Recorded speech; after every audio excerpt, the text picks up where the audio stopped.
And welcome, everybody, to Kentucky's Voice. I'm your host for the day, Andrew Cooperrider. And if you're listening today and you're like, oh, my goodness, this guy's fantastic, I need to hear more of the Andrew Cooperrider. Well, you can go ahead and listen to the Andrew Cooperrider Show right here on 970 AM, Sundays at 6 p.m., and you can watch this beautiful, beautiful face of mine Wednesdays at 11 on WBNA.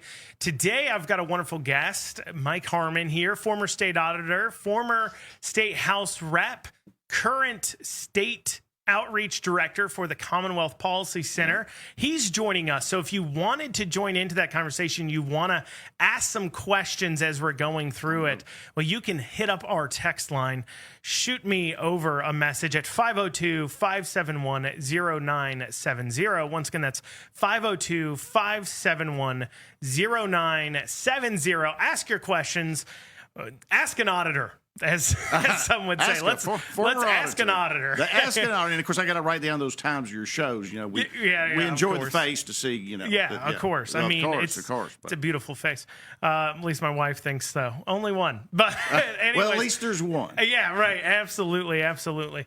So we're here to discuss a few different things. You do have a book out here. Oh, we're both holding it up there.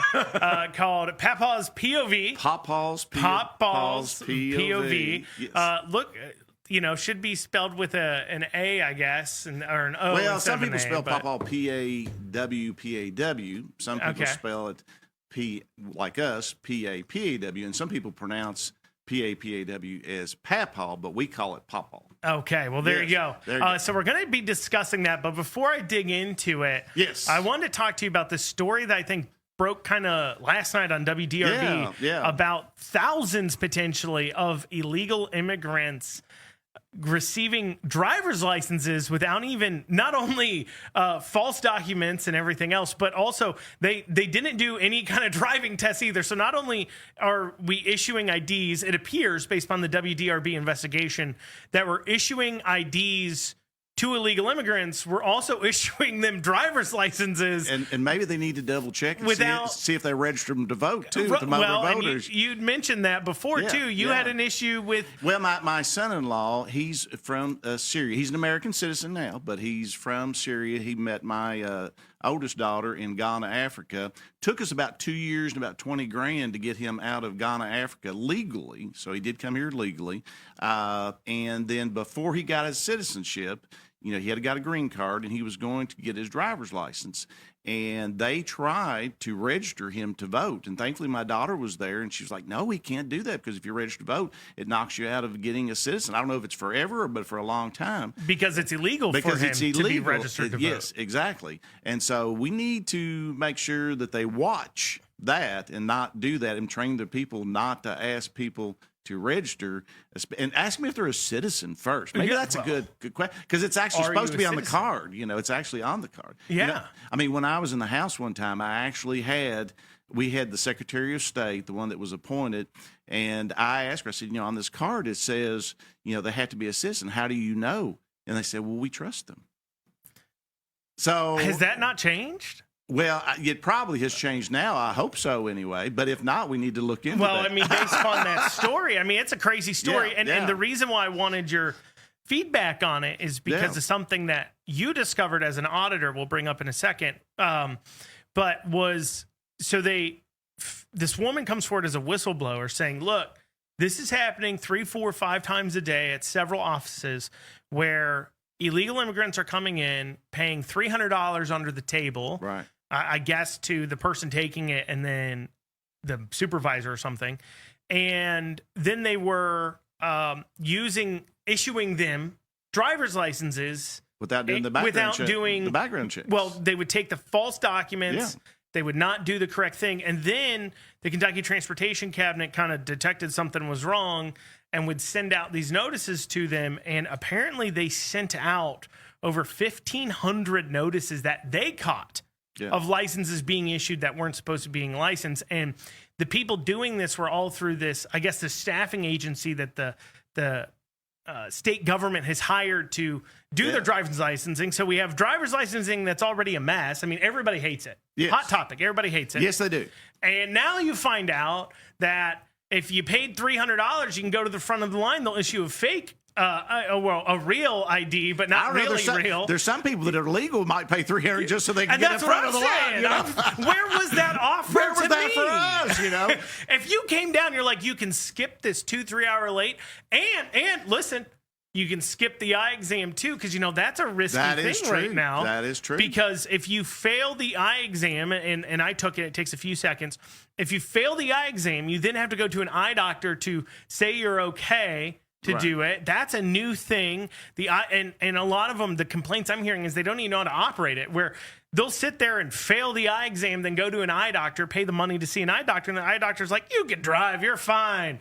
Or they're having a hard time finding an eye doctor willing to even attest to that because they're like, well, I think you're fine. I don't want the liability. I think if you bring them a valid, eye exam, they should go ahead and do it, not even have to have the. Well, if you pre-bring them the eye exam, you're right, but then you got to pay for it. Yeah, that's true. And so that's extra cost. Some people don't want to pay it. Yeah. Apparently, though, this whole time, we could have been. Had we known, paying $300 and skipping the line. I'm getting ready to renew my license because I went and got my real ID, but I couldn't get because I couldn't get the actual 4 or 8 years because I was coming up for renewal. So they said, "Well, we'll update your current one to the real ID, but you got to come back in a few months to get it." So or do it online, but you still got to get the exam.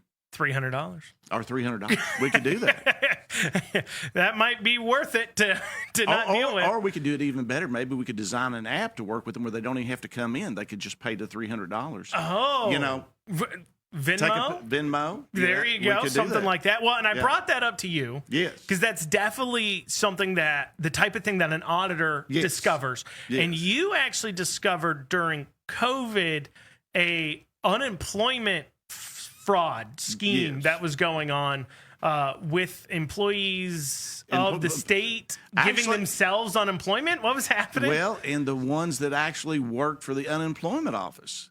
There were some that worked for the unemployment office that were actually giving themselves unemployment. Maybe they had worked a part-time job somewhere and they lost the part-time job, but they still had their full-time job. And so they were doing it so they could qualify because, they had those really huge enhancers. For some people, they made more if they were on unemployment than they made when they actually worked. Yeah, absolutely. Yeah. Absolutely. And so they would get laid off from a part-time job. Right. They normally wouldn't qualify for unemployment. Right. But they'd file for unemployment on that employer. Yep. Their full-time job was actually at the unemployment office. Yep. And then they would access their own file and approve themselves for unemployment? Well, now, when we did it, we couldn't prove that they actually made the changes themselves, but we did prove that they accessed their own files. So they were accessing it. They were. You don't know what they did in the file. We don't know what they did specifically. So they could have been improving it. They could have been not falsifying documents. But we had several that were actually drawing it. I'd have to go back and look at that out to see how many. But it was several $100,000 that went out that did not need to go out. So. And so those are the kinds of things that the auditor's tasked with. So the auditor's not just tasked with finding misspent money per se on the back end. They're also tasked with making sure government entities are following correct and legal procedures. Correct. And what I always said, and this was not statistically accurate or inaccurate because I didn't run the numbers, but about 95% of the people tried to do what was right and not steal. The problem is a lot of them, for whatever reason, couldn't follow the laws to the T. So we had to help them, put proper controls in place. We had to make sure that they were following the laws and the books. And we did everything from, fiscal court audits to the sheriffs and county clerks. And we even, while I was there, since I had a legislative background, one of the biggest questions most people didn't realize is we actually charge for audits. We get some money from the taxpayers, but we actually charge for the audits. And so we work to try to help reduce some of those costs, especially for your sheriffs and county clerks, because we were finding that sheriffs ended up having like 50% of their audits were clean, did nothing at all. County clerks, 2/3. So we came up with an AUP, an agreed upon procedure, which still had a lot of procedures. Still was good, but was a little less procedures, and we were saving them like 66, 67% on the cost of their audit. So Well, that's fantastic. Yeah. So when you are coming in and auditing these individuals, Yes. and you're taking a look at things, like one thing that I remembered seeing was one of the things you caught Bashir on was they had a data breach. And Yes. didn't follow the law in alerting people to They were it. supposed to alert us. They were supposed to alert the attorney general. They were supposed to alert, I think, maybe the state police as well, and they did not until someone, kind of like your situation today, had a whistleblower that let the attorney general know, and by that we found ourselves as well. Well, thank you so much for detailing that to us. When we come back, we'll start digging into your book a little bit. Got to ask you about McConnell. You mentioned that in there. Oh, okay. We're going to Yes. talk about that when we Yes. come back. You're listening to Kentucky's Voice. I'm your host for the day, Andrew Cooperrider. We'll be back here in a few short minutes. And welcome back to Kentucky's Voice. Host for the day, Andrew Cooperrider, joined by Mike Harmon here, former state auditor, former state house rep, current state outreach director for the Commonwealth Policy Center. We're discussing audits. We're discussing his book. We're digging into a lot of things. We're going to talk about a lot of interesting things. So if you want to join into the conversation, feel free to shoot us a text, 502-571-0970. Once again, that's 502-571-0970. Now, Mike, here, your book, Papa's. Yes. Now, POV. also, if anybody wants to text their favorite joke of mine, if there is one, they could do that too, couldn't they? So let's talk about your jokes real quick. Okay. Let's talk about Papa's. Yeah, let's talk about your jokes in the book. Okay, that sounds good. Which is most of my total. I have read many books. Yes. In fact, here's a fun fact about me. All right. I still hold the record for the most amount of books read in my old middle school. So Did you get like a free pizza or something? I got an award for Okay. it. I Oh. did get an award at Did you graduation. get a reward or So just an award? outside of like they had a accelerated reader where you Yes. like, you Yeah. read a book and then you took a test on it. Yeah. Just those books, outside the books I read on my own, Yes. I believe I was right around 315 That's in fantastic. 3 years. You know, my wife and I, just we there. have a joke together. She loves to read, and I know how to read. There you go. There you go. So I bring that up because in all my years of reading books, Uh-oh. I've never read a book where the author makes a joke and then writes LOL afterwards. Man. Because even in writing, Mike Harmon will laugh at his own jokes. You've got to laugh at your own jokes. Sometimes you're the only one laughing at your jokes. So. I just was like, even in print, Mike Harmon will laugh at his own jokes. I do write the way that I speak. So, There you go. Yes, there you go. Exactly. But so through the book, a lot of interesting things, interesting stories. I learned a lot about you, and Crazy stuff sometimes. crazy stuff. I learned that you leave people behind in floods. Well, I learned that I was seeking help. you were seeking And they help. wouldn't push the car, so Yeah. they wouldn't push the car in that flood. So I left them up on the hill. So There you go. You guys can stay out in the rain for all I care. You I don't came wanna help back me though. push I the did car. come back. Hours later, after you stopped at Speedway and got something to eat. No. That was. We came and got them. Actually, the funny thing was, I spent the whole night full suit, tie, wet socks, no shoes. We went back and got them because we couldn't get a tow truck. We went to a rescue area, all of us together, and I was going around to introduce myself. You know, can't miss opportunity. Hey, Mike Harmon, Kentucky State Auditor. And somebody came up and said, hey, I want you to meet my wife. So I said, okay. So I put my hand out and say, hey, Mike Harmon, Kentucky State Auditor. And she said, Mike Harmon, we got a Mike Harmon. I said, you do? She said, yeah, but he's a mortician. And though it had been a rough night, I said, well, that's where we differ. Everyone's dying to see him. No one's dying to see the auditor.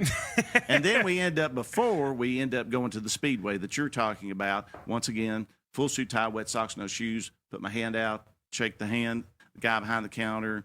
Hey, Mike Harmon, Kentucky State Auditor. So then I'm going around looking for some food, and I hear the guy get on the phone. He's like, guess what? We have got the Kentucky State Auditor here. And he's not wearing any shoes. So, you got to turn it into a funny story. So There you go. Well, one of the things you bring up in the book, kind of early on, little blurb, Sure. little photo, little blurb, was when you were first looking at running for state auditor, you went and saw Mitch McConnell. The sentence before that was, I wanted people to tell me what it was like to run statewide. I wanted to talk to people about it. That was statewide. Now, yeah. Yes, statewide. Yeah, when you're running statewide, first time for Auditor, yes, right? Yes. And so you went to see Mitch McConnell, and I wanted to bring that up because actually, it was when I wasn't sure what I was going to run for, but go ahead. Yeah, that's right. But you went to see him. You're looking at running statewide. You went to see old Mitchie yes. M. yes. And spoke with him there. Now, you started running for office in 1996 or 7? 1998 was the first time that I lost the first 2 House races. Right. Okay, 98. I was 6 years old at the time. So obviously, I'm not as far back in Kentucky politics as you are. But the story you're talking about with Mitch, I had three offices written down for statewide. Prayed. Nothing. I finally said, Lord, if you want me to run, you're just going to have to make it a little bit clear because it's clear as mud. Well, as soon as I prayed that, about 2 weeks later, I get a call from somebody saying, hey, there's this businessman in Louisville, Phil Moffitt, who's going to run for governor, and he wanted me to talk to me about being his lieutenant governor. So that was in 2010. That was 2010. For the 2011 race. So my point of bringing that up, though, is recently, especially in the Senate race to replace McConnell, yes, there's been a lot of discussion about McConnell's quote-unquote as legacy, obviously current voting record, prior voting record. One of the candidates, Nate Morris, striking a very anti-McConnell tone. Right. The other two, they're not exactly praising McConnell. I'll say this. None of them want his endorsement. Right. Which says something. No, that seems like an accurate assessment. What, having been around state politics and everything else, how do you respond to people who say, McConnell's awful, we don't need his endorsement, he needs to go, he's horrible, like you kind of see the Nate Morris group saying. I understand. And the crowd, and then I'm down at the night before Fancy Farmer, the breakfast, McConnell walks in and it's a standing ovation. Right. And when I post about that online, people are like, are these people crazy? They're detached from reality. How do you respond to those people? How do you feel about those sentiments? I kind of addressed that when I ran for governor, which people forget that I ran for governor. I don't. But I kind of addressed that because, we've got 2 wonderful senators. We've got Senator Mitch McConnell. We've got Senator Rand Paul. I probably lean more towards Rand Paul than I do Senator McConnell. Both of them have had wonderful accomplishments, but they've also had things I disagree about. If it wasn't for Senator McConnell working with Trump in his first term, we wouldn't have had 3 constitutionally conservative or reasonably conservative Supreme Court justices. We wouldn't have had 300 lower courts. And so there's is there things that, and of course, as McConnell pointed out, he helped get whether you agree with it or disagree with it, he helped get the one big beautiful bill through, which is what Trump wanted.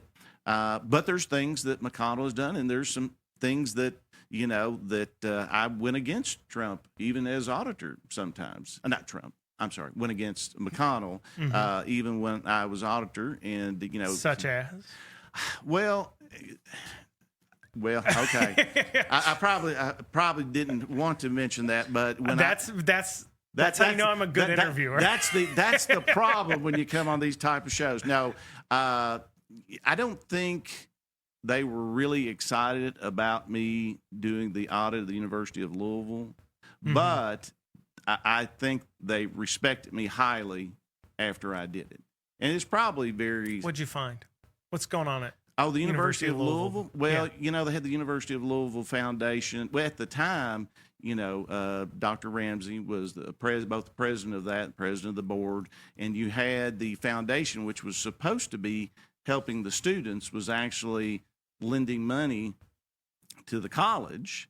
I think it was $67 million, if I remember. $67 million. Yes, and so they were supposedly going to be paying that back. And he was able to give himself a raise because from the standpoint he controlled who went on the foundation board. He controlled basically who went on the board. I mean, he has since obviously left. He left, and he was kind of holding up getting information to us to do the audit at that time. And after he left, we were able to get even more information. And I think they used that from everything that we saw. They used our audit as a roadmap to try to help them get back on track. Now, they had some other concerns, obviously, with the patina situation and some of that. But, so it was one of the things. So it was one of the things that we were glad to do. We should have done, and we think it got U of L hopefully back on track. Do you think the McConnell camp was like, "Don't do this," and you're like, "I have to"?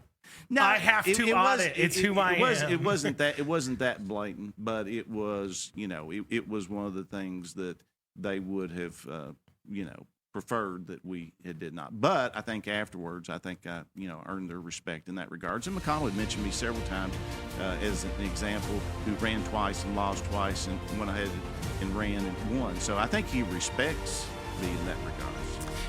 Well, when we come back, we will dig a little bit into, you spend a lot of time talking about elections in the book, so we will dig into how you feel about modern elections, because that's a little bit of a different feeling to it. So it is different. We'll be back here in a few short minutes. And you're back here on Kentucky's Voice. Host for the day, Andrew Cooperrider. Perhaps your favorite host over here at Kentucky's Voice. If so, you should let me know. I appreciate positive reinforcement. What's positive that text feedback. number again? Let me text that in there to you. Well, it is 502-571-0970. 502-571-0970. I appreciate positive reinforcement. Put some smiley faces in those texts. Yeah, there Make you go. them feel Some good. hearts or some something. Hearts. The hearts would even be even better. But yeah. if you're non-committal, the smiley faces would be a good first step. It would make me feel good. But if you have something negative to say, I'm not interested. I'm not going to read it. So don't even send it. You're talking to a dark void. Anyway. Do you want me to screen your text for you while we're interviewing It here? would make me feel better. Okay, we could do that. Yeah, it would make me feel better. Yes, sir. But if you, however, are watching this and saying, I love Andrew Cooperrider, I want to see more of him, well, you can tune in to me right here at 9:70 a.m., Sundays at 6 p.m., and Wednesdays at 11 on WBNA if you want to see this pretty face right here. Anyways, we're here with Mike Harmon, former state auditor, former state house representative, current state director for Commonwealth Policy Center. He's got a book called Papaws. Papaws. POV. Think of the Kentucky fruit Papaws. There you go. Do you know the Kentucky fruit Papaws? There is a Kentucky fruit called Papaws. So. I don't. Yes. No, but so we're talking about his book here, and one of the things you talk a lot about the book, yes, probably because you've ran a lot of them. I mean, you were in the state legislature for how long? I was in there 13 years. I had 9 total races, but I won 7. I lost those first 2. Okay, so you ran 9 times for state house representative. Yes. You ran lieutenant twice governor for auditor, once for lieutenant governor. Yes. So I'm 7 of 9 for the state house, 2 of 2 for a state wide races. But now the big joke I tell everybody is, I ran 25 years in a row. I actually served 21 years in a row, but I never won a Republican primary. Not one. And typically, I only had 2. Because you never had a Republican running. Well, I had two Republican. One when I ran for lieutenant governor, and that was when we were considered the redheaded stepchild because we were running against David Williams, Senate president, and Richie Farmer. And then, of course, when I ran for governor. So usually most of my races were like, hey, you want to run? I don't run. Hey, you want to run? I don't run. Let's go get Mikey. He'll run. And so that's typically what happened. Now, actually, I went ahead and decided on my own. I wasn't really recruited any time, but jokingly, that is the way it generally happened. Nobody wanted to run for those races. No Republican's ever going to win those races. So in the book, though, you talk about I don't think it would be incorrect for me to say, based upon what you've said in the book, that you don't like negative campaigning. What would you define? First off, because you do talk about there's times where you said, if I'm attacked, I'll attack, but if you don't attack, I won't attack. Where do you draw the line? What is an attack? What's too personal? What's not too personal? What is free game when it comes to politics? What isn't? Sure. What is a good attack ad? Do you think there's any good attack ads? What you don't? What do you think about modern politics? I want you to answer all 12 of those questions. All right, let me write those down here. Sentences. Go. Okay, go. Well, from the standpoint of usually what I always said is if you or your surrogates leave me alone, I'll leave you alone. Once you launch attack ad or your surrogates, then all bets are off. Now, I usually kept it something. We had some discussion off radio. I kept it more on policy or things. A perfect example. When I ran in, I think it was 2012, they ran the sitting. He's actually a Republican now, but at the time he was Democrat. Ran a sitting jailer against me. I don't know why, but for state house. And I guess he got like a young man from Center College, maybe a little more liberal than him, to do his Facebook. And so he had on the young man who posted his Facebook had that he was moderate. And so I did a screen grab of that. And then when they went negative, I did cut a radio ad. And I said, hey, I'm Mike Harmon. You're a Kentucky State Representative. I'm a conservative. I've always been a conservative. But apparently my opponent says that he's moderate. But if you want a conservative, I always want a conservative, vote for me. Well, he comes up to me at one of the events and he was like, hey, man, I'm so glad you said that. I didn't know that young man had put that on there. So then he changed it to conservative on his Facebook. Did another screen grab, put it on my Facebook and on my website. Said, hey, now my opponent says that he's switched from moderate to conservative. He said, I know what I am. I'm a conservative. I've always been a conservative. You want a conservative, vote for me. So that's the kind of stuff that you feel's free game. Yeah. Now, you said, I won't attack unless you attack me. Now, one thing, just discussion here, point. Or surrogates. Surrogates, yes. Yeah. One discussion point here when it comes to policy attacks especially. Yeah. No candidate is ever going to tell you the negative things about them. No. So no candidate is ever they may stand up there and say, I'm pro Second Amendment. Right. But really they voted for gun control every time they've gotten a chance. Yeah, but you got to look at their vote history. You've got to look like. Well, you do, but we know the voters don't. Well, that's true. But so if you're not willing to tell them the truth, who is? Well, yeah, but you can put that in particular ads, voting records, and things along that lines. But I usually try to focus more on the perfect example. What happened when I ran for auditor? I only had 45,000.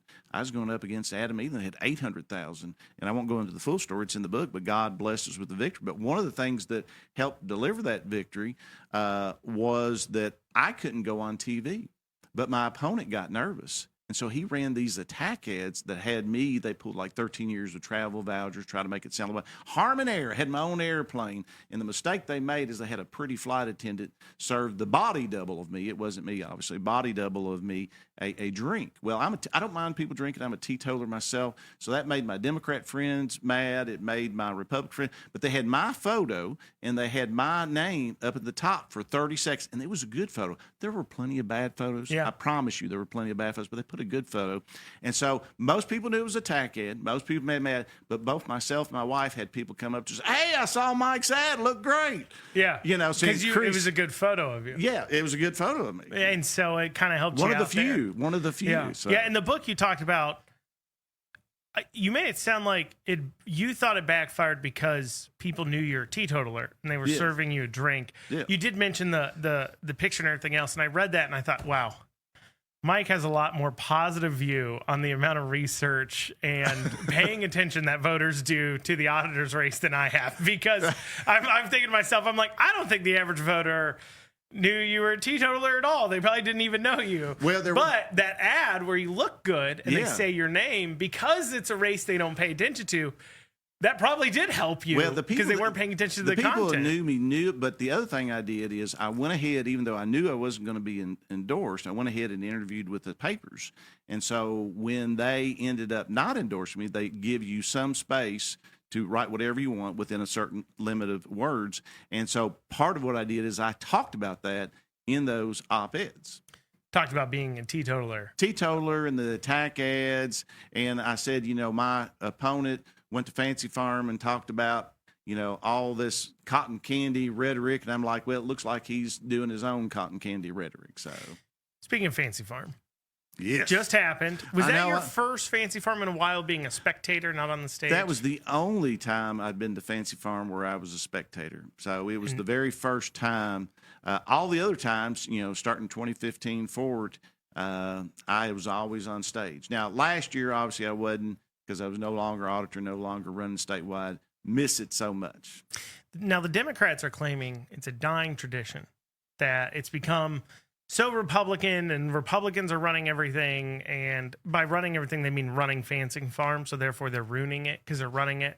Well, there is a dying tradition that's happening at Fancy Farm, but it's not Fancy Farm. It's the Democrats that are a dying tradition. But be careful because they could come back. They could come back. There's one Democrat this time, yes, that spoke there. But watching it from the crowd compared to up on stage, what are the major differences? Do you notice? Is there something that on stage was a lot scarier to you that you're on the ground? You're like, oh, it's not as bad as I thought. Well, for one thing, you could hear a lot better if you were not on the stage itself because you couldn't hear other people's speeches. But the one thing, and when I first did my very first Fancy Farm, I had somebody take me out. They gave my wife some pot and pans, my mom pots and pans, and they played loud music. They said, now give your speech. That was the best training. And they also said hydrate. So I drank 7 McDonald's large waters before we went out on stage. And finally, the one thing I did is first year I memorized my speech and everything, was getting ready to go out there. Wasn't going to use my cards. And we talked about McConnell. I saw McConnell pull out a crinkly piece of paper and he read his speech. And I was like, if Senator McConnell can read a speech, I can read my speech. And so, of course, then later on, I turned it into doing the card flip and doing the "you might be a liberal Democrat," the Jeff Foxworthy type routine. Loved Hit it. us with a few. Go.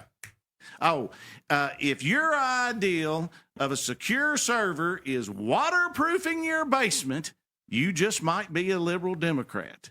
If you think Benghazi is a cream that you put on a rash, you just might be a liberal Democrat. That one's funny. Yeah. I like that last one.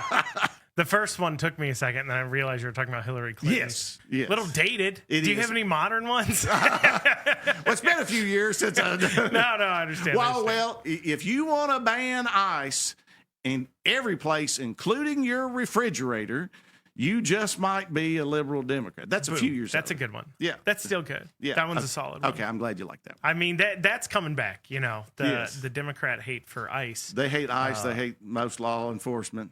Yeah, not a lot of love there. So you have talked about, some private conversations kind of mulling around about potentially running for something else. When we come back, we'll talk about your future, what you're doing right now. Sure. And then also... Sorry, we'll dig into a few different things as far as that goes. Now, if you all watching at home have a question here for Mike, you can go ahead and shoot us a text message at 502-571-0970, 502-571-0970. And if you're like, wow, this is a hard-hitting interview. If you're like, I really, really want to see more. Put the bourbon down. Yeah, I know. I'm hitting you hard. 60 minutes, Andrew Cooperrider. That's right. There together, right? Right. Well, you're going to re-edit it, aren't you? Oh, yeah. Going through the fire. Anyways, if you want to see more, you can donate to us right here at Kentucky's Voice by texting KY Voice. We'll be back in a few short minutes. And you're back here on this final segment of Kentucky's Voice. I'm your host for the day, Andrew Cooperrider. We're sitting here, we're talking to Mike Harmon, discussing his book. Papa's POV. There you go. Available on Amazon. His book. He's a former state auditor, former state house rep, current state outreach director for the Commonwealth Policy Center. Correct. You can, if you have questions, text us 502-571-0970. Saying it now slower. 502-571-0970. Now, Mike. Yes. You're at the Commonwealth Policy Center now, Yes. State Outreach Director. Yes. What do you do?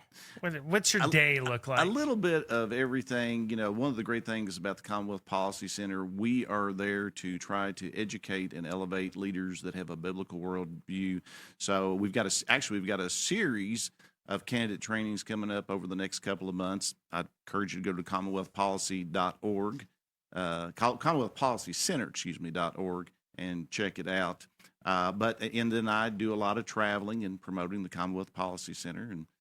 And speaking of candidates, yes. biblical worldview. Yes. You mentioned this in the book. I'm wondering if you can shed a little more light. So right now the Supreme Court is hearing a challenge on the Obergefell decision regarding same-sex marriage. Yes. You do touch upon that in the book, the views of that.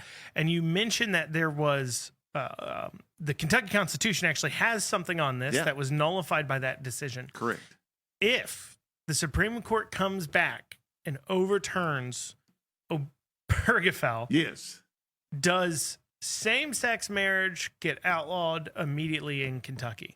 Well, it is incorporated into our Constitution, and that took place back in 2004 while I was still in the House. We got that passed, and then, of course, it was voted by the voters of Kentucky by like 76%. Really, it would be up to the courts, I guess, to determine if on a federal level, if it was overturned, but it is incorporated still in our Kentucky Constitution. And what does the constitutional amendment change exactly say? The only thing that it says is that marriage is between one man and one woman, and and only that. So yeah, very biblical worldview type thing. Yeah. And so, with that in mind, yes, if it was overturned, there is no law in Kentucky legalizing gay marriage, quote unquote. There's no system or process for it. No, I don't think it's incorporated into the original amendment. There was some talk at that time about civil unions as opposed to the definition of marriage in that regards. But yes, it would be my understanding.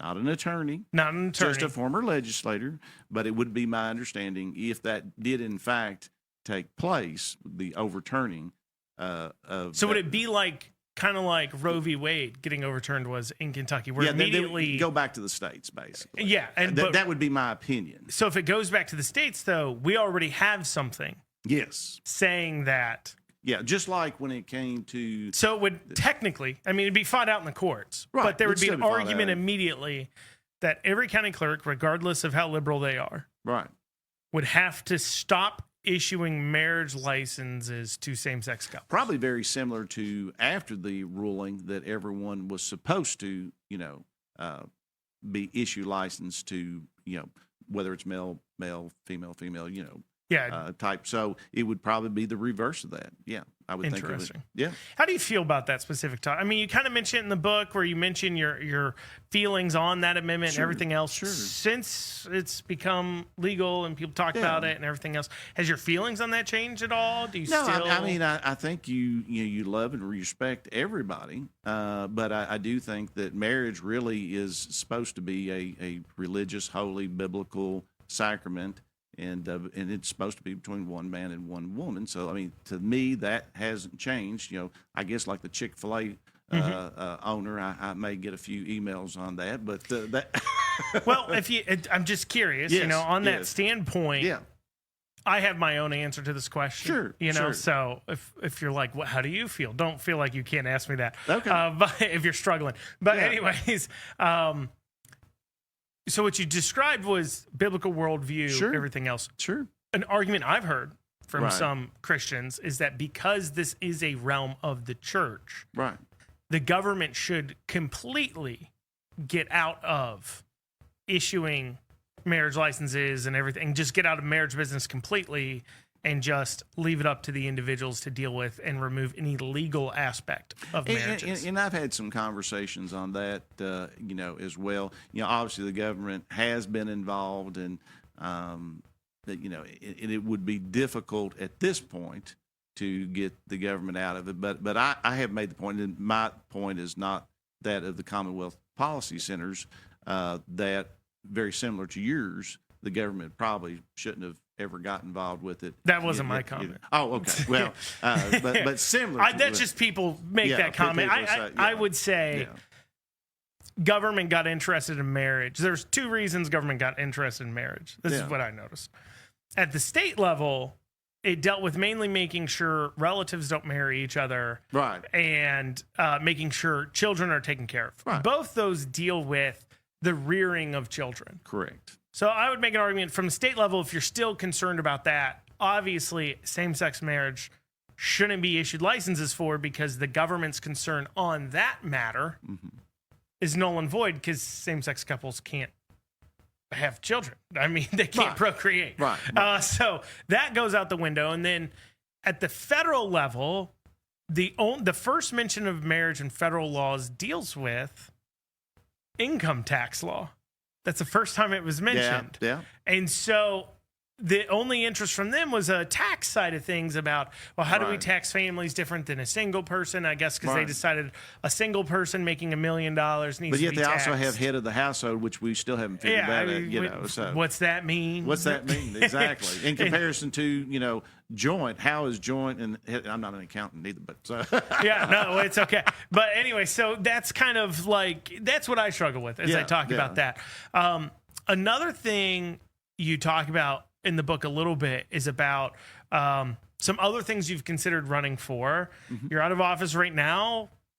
We've got statewide elections coming up soon, other things. Is there anything you're thinking about doing with your future in politics realm? Or are you happy, hey, I'll just be state director at Commonwealth Policy Center until I retire from everything? I tell you what, after I've actually officially retired from the state government, that doesn't preclude me from running, but I did retire from state government. But God, after I termed out as auditor, God said, you need to be still and listen. And, of course, I was used to going 125 miles an hour. You've known me for a while. Sure. And so when I hit the brakes, it was like flipping the car. But I was still and listening. And then I sold insurance for a while. And then Commonwealth Policy called me, and it was a true blessing because it's very much in my wheelhouse.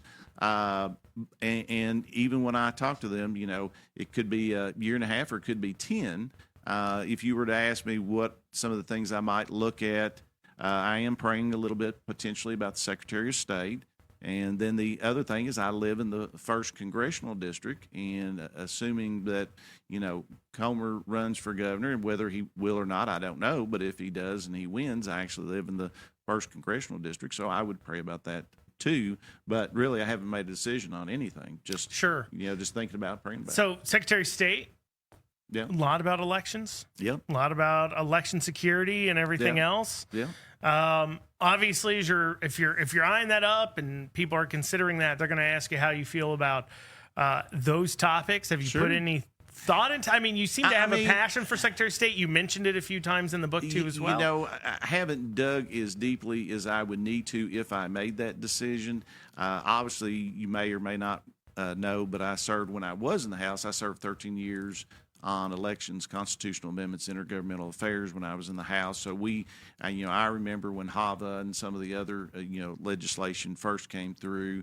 I still remember back when I was in there, we still had the old boards that you had 2 minutes to be on, the electronic boards. Yeah. There was no paper trail. There was nothing along and I was so tickled when we finally got the scanning machines, because especially in our area over in Boyle County, because we did have not only had a paper trail, but you also allowed voters sometimes, if you had a long ballot, a little extra time because you could just set them in a cubicle, and when they were done they could scan it, as opposed to be limited to the number of machines that you had. So interesting. And then Congress, right? Yeah. Thought about it, prayed about it a little bit. But like I said, I wouldn't do anything unless that seat was vacated. A lot of politicians talk about praying to run for offices. Yeah. And with you, I believe it's sincere. Well, thank you. Sometimes I think they're full of it. Well, that may be true. If God could literally drive a truck by with "Don't run for office," yes. painted on the side, and they'd be like, I guess that's a sign to run, because it's what they want to do. Yeah. They want to run for office. Well, do you see that at all? Do you feel that at all? That's probably true of some. And I think I talked about it in the book, that when I first ran for auditor, I originally thought, after we lost with lieutenant governor and governor in 2011, I thought maybe I would run for Secretary of State because of those years on, and prayed about it, and God closed that door. And so, I thought, well, I still feel like a call to run, and then a couple other things happened, and prayed on Auditor, and then hopped in that race. And even though it was a David and Goliath race, and we talk about, God placed in my heart to pick up the 5 stones and carry those around with me, and we probably don't have time to go all deeply into that. But, I mean, that truly was, I felt like God was with, because there was no reason I should have won that first Auditor's race. Even my mom didn't think I was going to win, but, God blessed us. And then, sometimes I question. And there were Republicans. I mean, Whitney Westerfield lost by a handful of votes. About 2,000, made all the difference in the world. If he had pulled about another 2,500, we might not be talking about Governor Andy Beshear, because he would have never made that first step. That's crazy, isn't it? During that race, the last day before, we were going around, and Bevan looked at me. He said, "Mike, I'd love to have you, but I got to have Whitney." I was like, "Well, what about me too? You want me too?" He's like, You'd be all need right. to not be hamstrung here. That's right. by Attorney General. Well, thank you so much, Mike. Where can people buy this wonderful book? They can go to Amazon.com and look for Pawpaw's POV by Mike Harmon. That's spelled PAPAW' space POV. Okay, just make sure everybody has it right. We got it. I appreciate that.